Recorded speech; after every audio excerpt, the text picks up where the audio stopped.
మాజీ సీఎం జగన్ తిరుమలకు వస్తుంటే ప్రభుత్వానికి భయం ఎందుకు అని టీటీడీ మాజీ చైర్మన్ భూమన కరుణాకర్ రెడ్డి సంచలన వ్యాఖ్యలు చేశారు.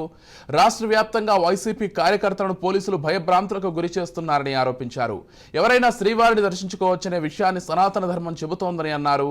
గతంలోనూ స్వామివారిని మాజీ సీఎం జగన్ ఎన్నో మార్లు దర్శించుకున్నారని, ఆయనను అడ్డుకునే హక్కు ఎవరికీ లేదని అన్నారు. చంద్రబాబు పాశవిక విధానాలను తాము ఎన్నటికీ వ్యతిరేకిస్తూనే ఉంటామని స్పష్టం చేశారు.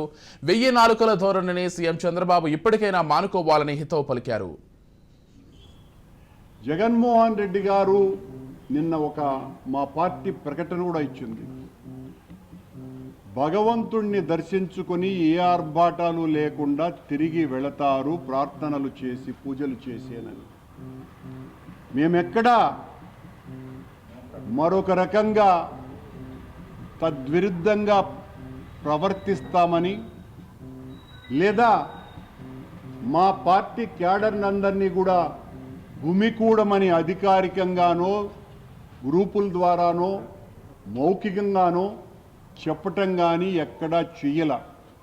కానీ మాకు ఇచ్చినటువంటి నోటీసులలో మీరు 10,000 మందిని సమీకరిస్తున్నారు, సమీకరించటం శాంతి భద్రతలకు విఘ్నం కనుక ఎట్టి పరిస్థితుల్లోనూ మిమ్మల్ని కట్టడి చేస్తున్నాము. ర్యాలీలు, బహిరంగ సమావేశాలు మీకు భయం కాబట్టి మీరు నిషేధించుకోండి. కానీ స్వామివారి దర్శనానికి ఒక పూర్వ ముఖ్యమంత్రి వస్తూ ఉంటే, స్వామివారి పట్ల అనన్య భక్తి విశ్వాసాలు కలిగినటువంటి ఒక పూర్వ ముఖ్యమంత్రి స్వామివారి పట్ల భక్తిని చాటుకోవటానికి వస్తూ ఉంటే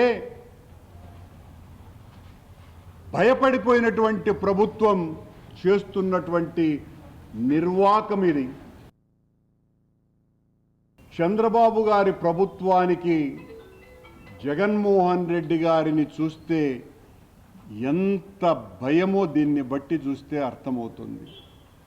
జగన్మోహన్ రెడ్డి గారు నిన్న మా పార్టీ